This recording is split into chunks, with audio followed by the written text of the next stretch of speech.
우리 하나님 말씀 시편 46편 1절에서 11절까지 말씀입니다. 시편 46편 1절에서 11절. 우리 함께 봉독하겠습니다. 하나님은 우리의 피난처시요 힘이시니 환난 중에 만날 큰 도움이시라. 그러므로 땅이 변하든지 산이 흔들려 바다 가운데 빠지든지 바닷물이 솟아나고 뛰놀든지 그것이 넘침으로 산이 흔들릴지라도 우리는 두려워하지 아니하리로다. 한 시내가 있어 나뉘어 흘러 하나님의 성 곧 지존하신 이의 성소를 기쁘게 하도다. 하나님이 그 성 중에 계심에 성이 흔들리지 아니할 것이라. 새벽에 하나님이 도우시리로다. 문나라가 떠들며 왕국이 흔들렸더니 그가 소리를 내심에 땅이 녹았도다. 만군의 여호와께서 우리와 함께 하시니 야곱의 하나님은 우리의 피난처시로다. 와서 여호와의 행적을 볼지어다. 그가 땅을 황무지로 만드셨도다. 그가 땅 끝까지 전쟁을 쉬게 하시며 활을 꺾고 창을 끊으며 수레를 불사르시는도다. 이르시기를 너희는 가만히 있어 내가 하나님됨을 알지어다.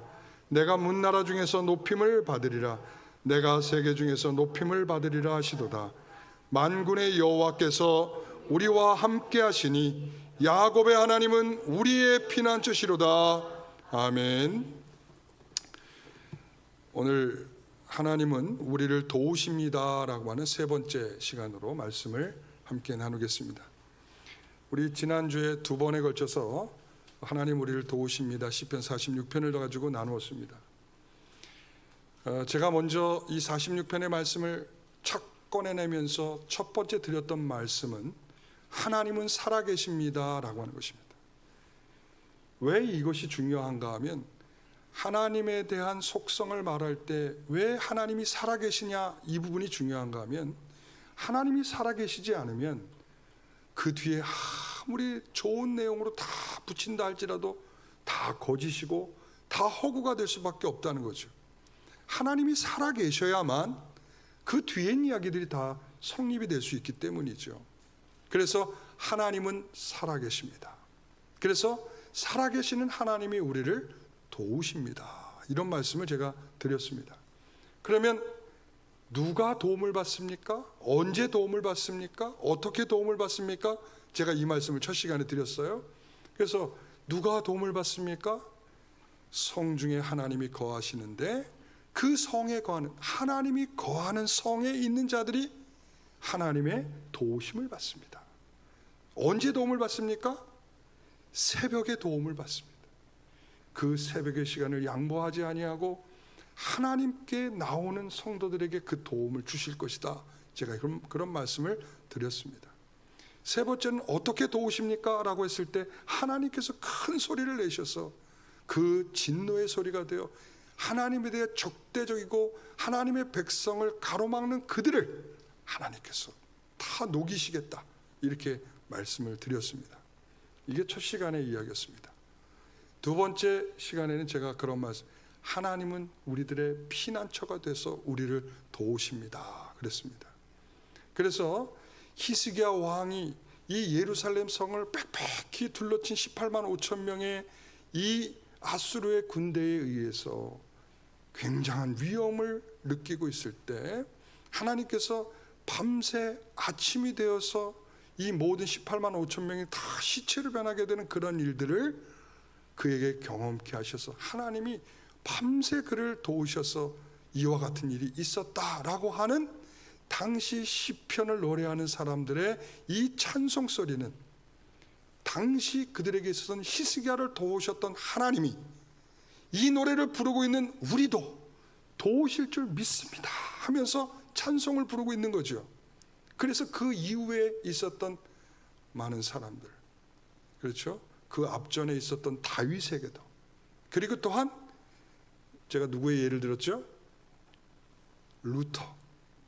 찬송 기억하죠? 예, 하나님께서 루터에게도 그 종교개혁을 하면서 굉장히 어려웠고 그 힘들었던 마음들을 극복해 나갈 수 있는 그 이유는 이 시편 46편을 날마다 읽고 암송하고 찬송하고 이러면서 이겨냈다. 라고 하는 이야기를 제가 들려드리지 않았습니까? 그래서 우리도 이 하나님이 그들을 그렇게 도우셨던 것처럼, 역사적으로 하나님이 그들에게 도우셨던 것처럼 오늘 이 시간에 우리의 역사 속에서도 하나님이 우리를 도우실 것을 믿는 것이죠. 그래서 시편 46편이 지금 우리도 역시 불러야 할 중요한 찬송이다. 제가 지난 시간에 이런 말씀을 드렸습니다. 이제 오늘은 하나님이 나와 함께 하셔서 도우십니다 라고 하는 것으로 오늘 말씀을 나누겠습니다. 두려움은 우리를 향해 공격하는 사단의 가장 큰 무서운 무기입니다. 우리가 사단에 의해 속을 때 보면 항상 우리에게 나타나는 현상이 있어요. 하나님 왜 이렇게 멀리 계신 것 같죠? 하나님 왜 이렇게 안 계신 것 같죠? 그러니까 성도들이 기도가 안 돼요. 왜? 기도가 안 되는 첫 번째 이유는 하나님에 대한, 지금 하나님이 나와 함께 한다는 생각을 놓치게 되기 때문이죠. 종교개혁을 했던 당시 종교개혁자들은 그래서 그들이 내건 슬로건 중에 하나는 하나님 앞에 코람데오입니다. 우리는 하나님 앞에 있는 것이다. 지금 우리는 핍박을 겪고 수많은 사람들이 이 개혁에 의해서 죽음을 겪고 있지만 이 죽음 속에서도 하나님은 우리와 함께 하고 계시다 라는 생각을 놓지 않았던 것입니다. 내가 두려운 이유는 바로 그런 이유 때문이죠. 나와 함께 하시는 하나님에 대한 의식들이 약해졌을 때입니다. 그런데 우리가 좀 더 면밀히 들어가 보면 하나님은 우리에 대해서 시편에도 보이듯이 하나님은 숨어 계시는 하나님이시다 이렇게 말하고, 그리고 스바냐서에 보면 하나님은 잠잠히 사랑하신다 이런 표현도 쓴단 말이죠. 그러니까 잠잠히 사랑한다는 것은 우리가 느끼지 못할 만큼의 사랑일 수 있고요. 그리고 하나님이 숨어 계시는 하나님의 모습은 우리가 숨바꼭질 하듯이 우리가 하나님에 대해서 전혀 인식할 수 없는 그런 시간 속에서 우리가 살고 있을 때 숨어 계시는 것 같은 하나님을 경험하는 거죠. 그런데 하나님은 그런 가운데에서 우리에 대한 마음은 정지되어 있지 않습니다. 하나님 우리에 대한 마음은, 우리는 하나님을 찾지 못하고 하나님을 느낄 수 없어도 하나님은 우리에 대한 마음은 동일한 마음으로 계시다는 사실에 관해서 기억하시기 바랍니다. 자, 그래서 내가 두려움이 사라지고 담대할 때 보면 분명히 하나님이 나와 함께하고 있다는 사실에 대해서 굉장히 분명하게 붙잡게 되더라는 것이죠. 우리도 다 경험해 보지 않았습니까? 여러분들이 어느 때 기도하던가요? 하나님이 나와 함께 계신다는 분명한 확신 속에서죠. 5절 말씀을 보십시오. 함께 읽습니다. 하나님이 그 성중에 계심에 성이 흔들리지 아니할 것이라 이랬습니다. 하나님이 그 성중에 계심에 이랬습니다. 제가 그랬죠. 누가 도움을 받습니까? 했을 때 누가 도움을 받는다 그랬죠? 예, 그 성중에 하나님이 거하시기 때문에 그 성 안에 있는 사람들은 도움을 받는 것입니다. 땅이 변하든지, 우리 이거 암송해야 되죠 오늘? 예? 자, 그럼 암송해 보겠습니다. 하나님은 나의 피난처시니. 자, 시작. 하나님은 힘이시니 환난 중에 만날 큰 도우심이라.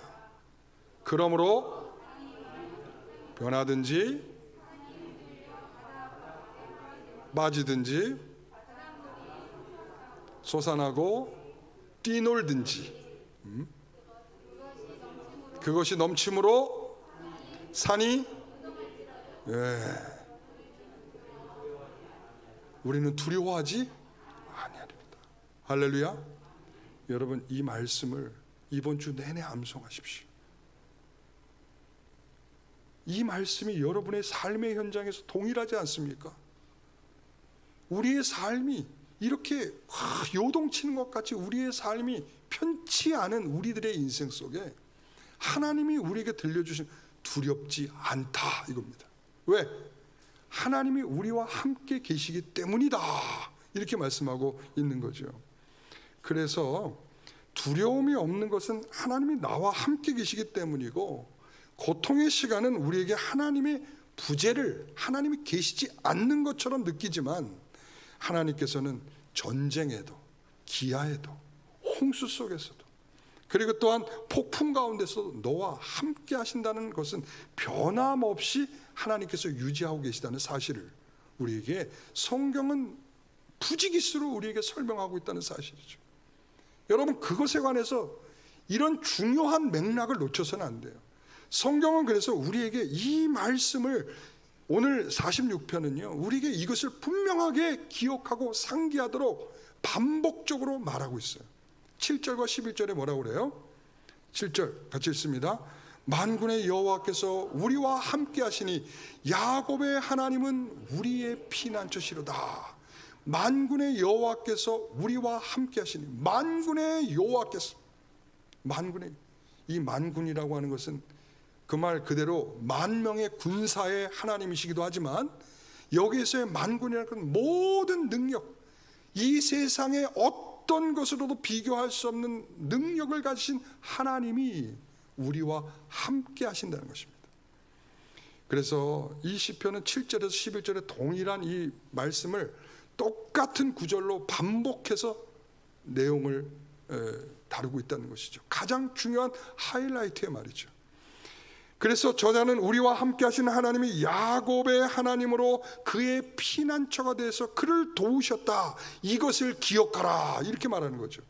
반복하고 반복하는 것은 우리에게 내용을 담아서 우리의 마음에 담아서 우리가 살아가는 삶 속에 꼭 담아 넣어서 그것으로 우리가 힘을 얻고 살아가라는 하나님의 말씀이죠. 저는 이 말씀을 읽으면서 우리가 정말 잊지 말아야 될 내용이구나 라는 것이죠. 그래서 이 창세기에 보면 하나님께서 이 모든 순간에 야곱과 함께 하셨다라는 표현은 없어요. 그러나 28장에 보게 되면 이 베델에서 뭐라고 그러냐면 내가 너와 함께 한다. 내가 어디를 가든지 내가 너를 지킬 것이고 그리고 너를 반드시 돌아오게 할 것이다, 이렇게 말씀하셨어요. 내가 어디로 가든지 너와 함께 할 것이요, 내가 너를 지킬 것이요, 내가 너를 반드시 돌아오게 하리라. 이게 28장에서 야곱에게 약속하셨던 말씀이에요. 그러면 하나님이 매 순간마다 하나님이 함께 하신다라고 하는 내용들이 계속 담겨져야 되는데 사실 그렇지 않거든요. 내용을 살펴보면 이렇습니다. 그것은 하나님께서 그에게 주신 약속이에요. 이 약속은 언제 확인되죠? 언제 확인이 되죠? 돌아왔을 때 확인이 되는 겁니다. 그가 돌아온다면, 그가 다시 떠난 자리로 다시 돌아오게 된다면 하나님이 그와 함께 하고 계셨다는 분명한 증거죠. 이 말씀을 통해서 우리에게 이렇게 말하는, 너는 꼭 기억해라 이거죠. 내가 너와 함께 하고 있다는 것을 꼭 기억해라. 너 어려운 일 당할 수 있어. 그리고 내가 없는 것 같은 순간도 올 수 있다. 그때도 너는 현실에서 나를 느낄 수 없을 수도 있어. 그러나 그 순간에도 나는 너와 함께 하고 있는 거야. 그 말씀을 하고 있는 거죠. 야곱의 인생의 모든 마디에 하나님이 뚜렷하게 나타나진 않았어요. 모든 순간에 하나님은 야곱과 그러나 함께 하고 계셨죠. 여러분, 야곱이 라반에게 속아서 맨 처음에 누구랑 결혼하려고 그랬죠? 라헬과 결혼하려고 그랬죠. 그래서 라헬과 이제 사랑하는 그 여인을 얻어서 그날 밤을 보내려고 하는 그날에 아침에 일어나고 보니까 누가 있었어요? 레아가 있어요. 그날 밤에도 야곱을 도우시겠다고 하셨던 하나님은 그와 함께 하셨을 거라고요. 그런데 속임수에 넘어가는 밤이었단 말이죠. 그리고 라헬이 자기는 자식을 낳지 못하고 언니 레아만 자식을 낳으니까 얼마나 배가 아프고 질투가 났겠어요? 그러니까 남편을 향해서 막 쏘아붙이죠. 뭐라고 그랬을까요? 내게도 아들을 낳게 해달라. 만일 그렇지 않으면 난 죽어버릴 거야. 그러니까 야곱이 뭐라고 그래요? 내가 하나님이냐? 이 모습을 보면 재밌어요. 어떤 면이 재밌을까요? 야, 우리가 다 이렇게 사는데, 여러분들 이렇게 재밌게 살잖아요, 그죠? 그러니까 이렇게 우리가 가장 일상 속에 보일 수 있는 정말 불편한 그런 순간에도 하나님이 그 순간에도 함께 하고 계셨다는 걸 말하고 있는 거예요. 그리고 라헬과 레아가 자매끼리 서로 갈등하고 다투면서 서로 자기의 종들을 야곱에게 그 야곱과 함께 하도록 그렇게 질투의 싸움들이 벌어지고 있는 그 순간에도 하나님은 야곱과 함께하고 계셨다는 거죠. 그런데 분명한 것은 야곱은 그 순간에는 하나님이 잘 보이지 않았을 것 같아. 야, 내가 하나님이야? 라고 아내와 그 질투에 섞인 그 짜증을 받아들이고 있는 그 순간에 하나님은 보이지 않을 거라고요. 그런데 분명한 것은 뭐냐, 역으로 뒤집으면 하나님은 그 순간에도 야곱과 함께하고 계시다는 겁니다. 야곱은 험악한 인생을 살았다라고 바로 앞에서 말할 때도 내 인생의 험악한 순간마다 하나님은 함께 계셨다, 이런 말이기도 합니다. 요즘 우리가 사무엘상을 성경 읽기를 하고 있잖아요, 그죠? 사무엘상을 읽으면서 여러분 뭘 발견하는지 모르겠는데, 전 다윗을 이번에 읽으면서 다윗이 아직 왕이 되기 전에 그 부분들을 읽으면서 이 사무엘상 18장 14절 이런 데 가서 보니까 하나님께서 다윗과 함께 하고 계시다, 이렇게. 그래서 하나님이 다윗과 함께 하셔서 그에게 지혜롭게 하셨다, 이렇게 말하고 있고, 그러고 나서 사울이 그를 딱 쳐다보니까 하나님이 함께 하시는 지혜로움이 그에게 있어서 너무나 화가 나는 거야. 사울이 그랬잖아요. 하나님의 영이 떠나고 하나님이 부르시는 악신이 그에게 들어와 있으니 이 다윗의 모습을 보면 하나님의 지혜로움이 내 곁에 있는 내 신하의 모습이라면 얼마나 자랑스럽고 얼마나 좋은 일입니까? 그렇잖아요. 이 어떻게 보면 병기 드는 자인데, 자신의 병기를 드는 자인데, 자신의 병기를 든 자가 이렇게 지혜롭고 하나님이 함께하는 자라면 얼마나 좋겠습니까? 그런데 그 질투가 그에게 이제 화로서 막 쏟아지잖아요.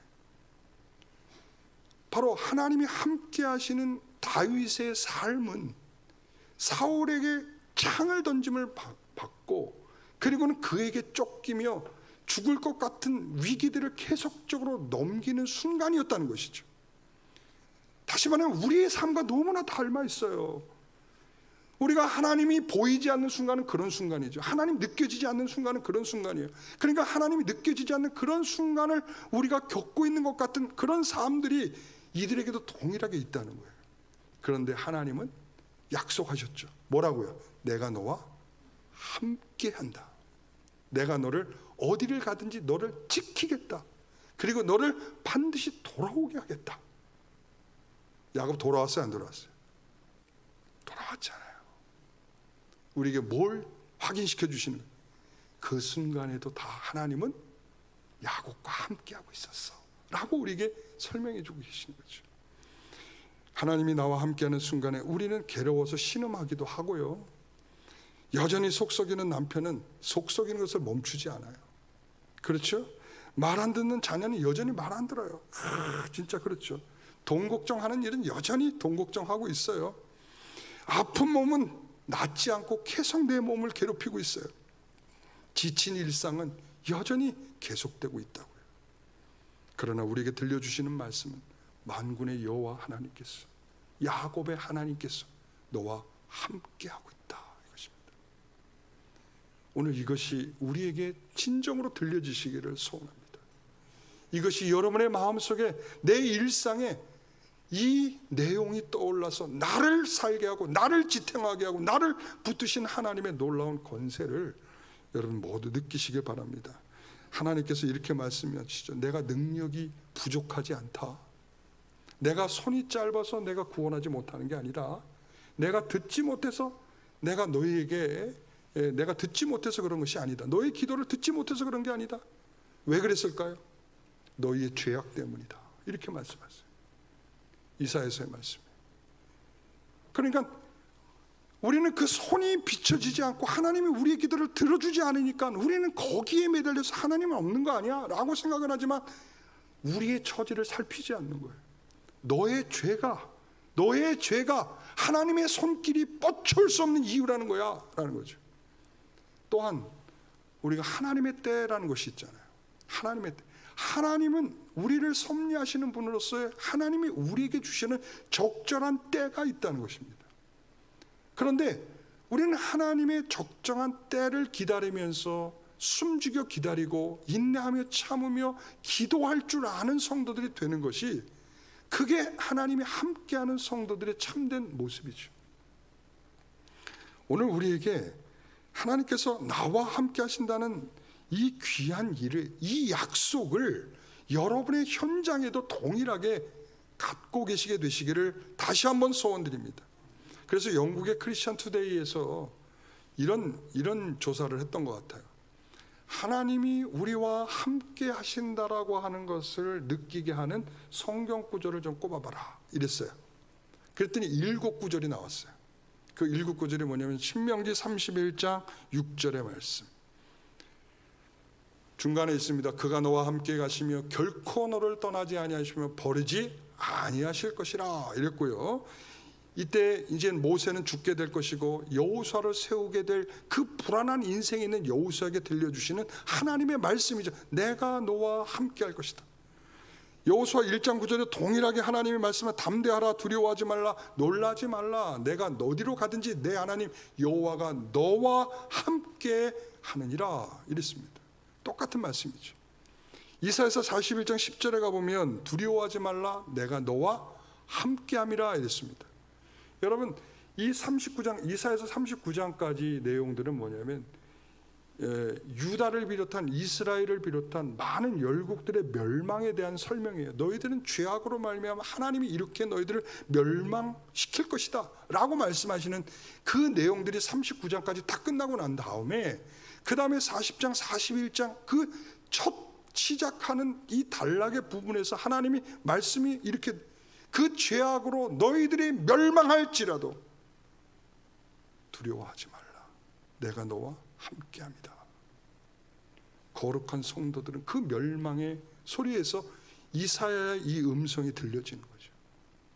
우리는 멸망하나 하나님이 나를 붙드실 것이다. 나와 함께 하심으로 나를 붙드실 것이다. 여러분, 스바냐서 3장 17절을 보면 너희 하나님 여호와가 너희 가운데 계시니 라는 것입니다. 이 앞부분에 봐도 전쟁의 상황입니다. 이 전쟁의 상황, 그들이 두 손을 늘어뜨려서 더 이상 아무것도 할 수 없는 그러한 지경에 놓여 있는 그 상황에 있는 그에게 너희 하나님 너희 하나님 여호와가 너희 가운데 계시니 그는 구원을 베푸실 전능자시라. 마태복음 28장 20절에 보면 내가 너희에게 분부한 모든 것을 가르쳐 지키게 하라. 볼지어다 세상 끝날까지 너희와 항상 함께 하시겠다. 예수님께서 이제 부활하시고 승천하실 이 타이밍에 제자들에게 사명의 선교적 사명을 말씀하시고 난 다음에 그들이 떠나야 할 이 사명을 감당할 그들의 길에 우리 예수님께서 들려주시는 마지막 말씀은 세상 끝날까지 내가 너와 함께 할 것이다. 네가 가서 복음을 전하며 죽을 것 같은 위기의 상황에서, 여러분 다 알잖아요. 요한을 제외하고는 전부 다 순교의 사명을 감당하게 되지 않습니까? 예수님은 다 그걸 예측하지 않았겠습니까? 그러니까 그들이 이제 순교적 사명을 감당하는 그 길을 떠나게 된 그들에게 말씀, 세상 끝날까지, 네가 죽는 날까지, 네가 복음을 전하다가 그렇게 처참한 인생의 끝을 보게 될지라도 나는 너와 함께한다, 이 말씀이죠. 우리는 우리의 끝이 어떠냐의 문제가 항상 하나님이 나를 사랑하느냐, 우리가 돈을 많이 벌었느냐, 우리가 성공했느냐, 항상 이 부분에서 하나님이 나를 사랑하시는가 보다. 그러나 우리가 정말 가난하여도, 우리가 부족하여도, 우리가 연약하여도, 우리가 병들어도, 우리가 생각하는 것만큼 좋은 결과가 오지 못해도 그 끝에는 하나님이 우리와 함께 계시다는 사실만큼은 변함이 없다는 것을 성경은 우리에게 이렇게 계속적으로 들려주고 있단 말이죠. 두려움은 우리가 겪고 있는 상황의 문제가 아니라, 두려움과 눌림은 우리가 하나님이 함께 계시다는 사실에 대한 분명한 확신을 놓치고 있을 때 우리가 두려워지기 시작하는 것입니다. 그래서 두 번째, 하나님이 함께 하신다라는 말은 구약성에서 가장 확실한 축복입니다. 왜 그러냐면 다시 말씀드릴게요. 창세기 28장에 야곱이 베델에서 하나님이 들려주신 말씀은 내가 어디로 가든지 내가 너와 함께 할 것이고, 그리고 너를 지킬 것이고 내가 돌아오게 할 것이다 이랬습니다. 그가 하란에 있을 때도, 그가 야복 강가에 그가 세겜에 있을 때도 하나님이 그와 함께 하시며 그를 지키시고 계셨습니다. 그 약속은 변함이 없는 거예요. 뭐만 계속 변해가요? 야곱의 삶만 계속 변해가는 거예요. 야곱의 삶은 위기에도 왔다가 좀 승승장구하는 그런 부분도 있다가, 그리고 또 뭐가 화해가 되는 것 같은 일도 있었다가, 그리고 다시 또 위기에 왔다가, 이런 일들이 계속 반복적으로 나타나죠. 그 반복 속에서 하나님은 변함이 없는 거예요. 내가 너를 지킨다, 이거죠. 만일 하나님이 함께하지 않는다면 야곱은 고향으로 돌아올 수 없습니다. 야곱에게 가장 축복은 하나님이 함께 계시고 있다는 이 내용입니다. 모세는 자신이 어떻게 이스라엘 백성들을 애굽에서 데려갈 수 있을까요? 라고 하나님께 물었습니다. 출애굽기 3장에 보면, 그랬더니 하나님께서 뭐라고 말씀하시면, 내가 반드시 데리고 나올 수 있도록 해주겠다, 이렇게 해야 답이잖아요, 그죠? 뭐라고 답을 했을까요? 내가 너와 반드시 함께 하겠다, 이렇게 말씀합니다. 동문서답이죠. 그런데 이 동문서답이 답이라니까요. 여러분, 왜냐하면 하나님이 나와 함께 하신다는 것은 하나님께서 직접적으로 답을 내시겠다는 거예요. 하나님이 뭐라고요? 내가 직접적으로 답을 주겠다, 이런 말. 내가 너와 함께 하겠다는 건 내가 직접적으로 답을 주겠다. 야곱에게도 답을 줬잖아요. 내가 너를 지켜 반드시 돌아오게 하겠다. 하나님이 답을 주셨단 말이에요. 마찬가지 모세에게도 내가 너와 함께 하겠다라는 것은 바로 야곱에게 그렇게 하셨듯이 내가 그렇게 하겠다라는 말씀이죠.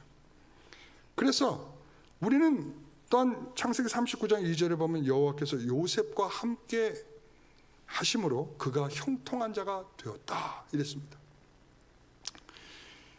창세기 39장 21절에 보면 여호와께서 요셉과 함께 하시고 그에게 인자를 도와서 간수장의 은혜를 받게 하시매. 23절, 이는 여호와께서 요셉과 함께 하심으로 여호와께서 그를 범사에 형통하게 하셨다, 이렇게 말해요. 자, 여기서 그가 보디발 장군의 집에 있을 때에도, 그리고 그가 감옥에 갇혀 있을 때도 하나님이 어떻게 했다고요? 함께 계셨다. 억울한 일을 당하고 있을 때도 함께 계셨다. 그리고 하나님이 형통함을 보게 할 때도 함께 계셨다. 그 하나님이 함께 계시고 하나님이 형통하게 하신다는 사실을 보디발 장군도 알고 간수장도 알 정도로 하나님이 그와 같은 은혜를 그에게 주셨다. 이게 뭐예요? 하나님이 직접적으로 답을 주고 계시는 거예요. 하나님의 형통은 하나님이 함께 하실 때에 나타나는 것입니다. 하나님의 형통은 하나님께서 계획한 것이 이루어지는 것으로 나타나게 되어 있습니다. 그러므로 하나님이 함께 하셔서 형통했다는 것은 짝일 수밖에 없는 거예요.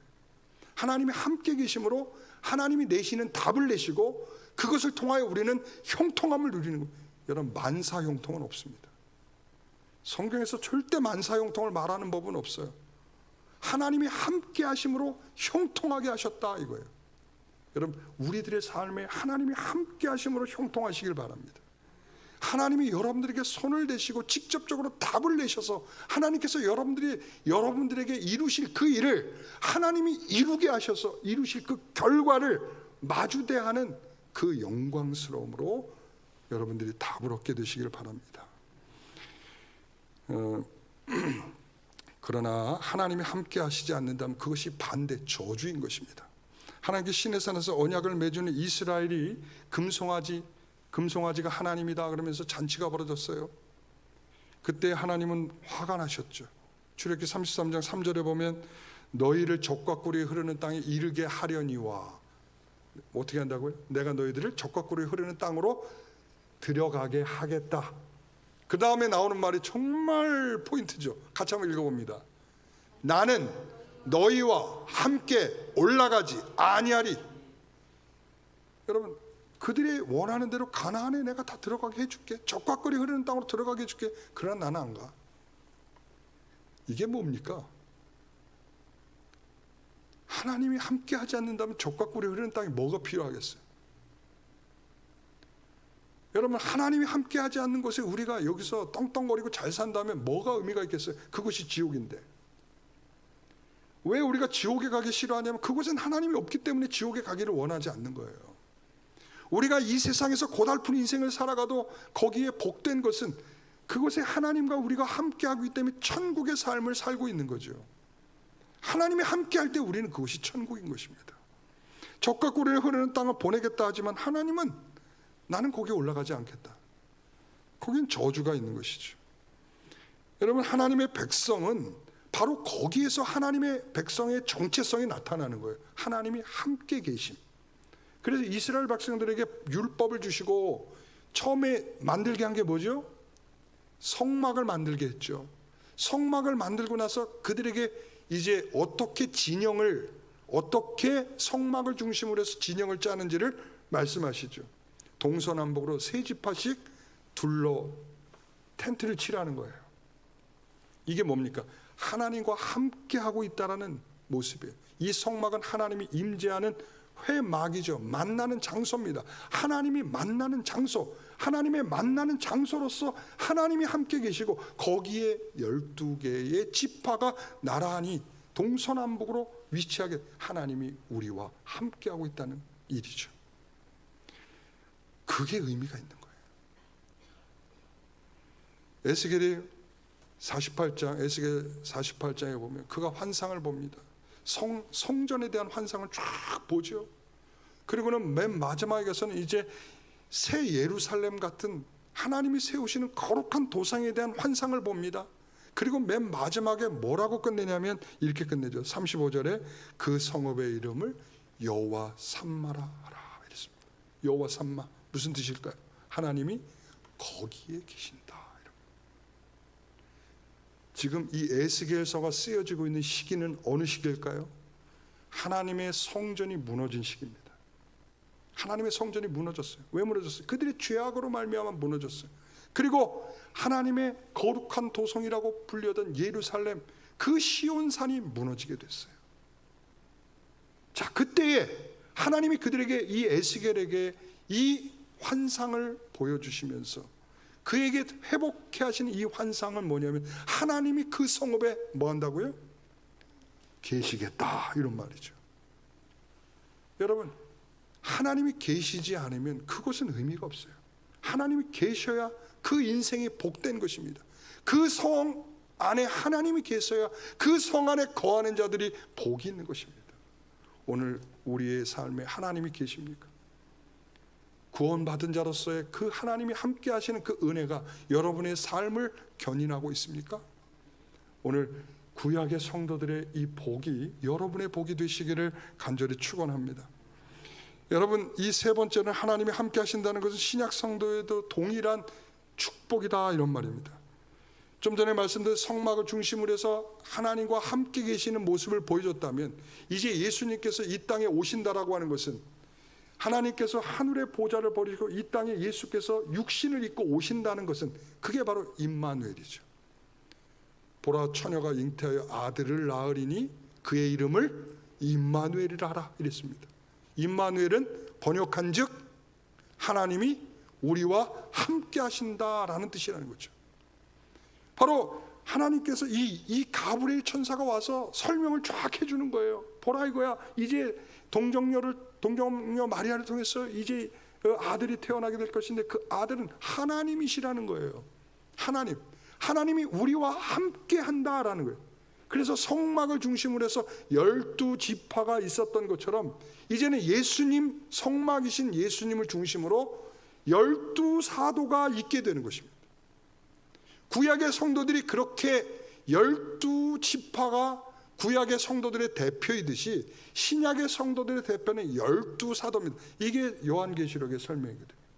그러니까 이 성막을 중심으로 있었던 것처럼 예수님께서 이 땅에 육신을 입고 오셔서 이스라엘 백성들을 이제 하나의 함께하는 공동체로 여겼던 것처럼 오늘 교회는 예수님께서 머리가 되셔서 이제 우리를 하나의 함께하시는 공동체로 우리를 만드셨다는 사실입니다.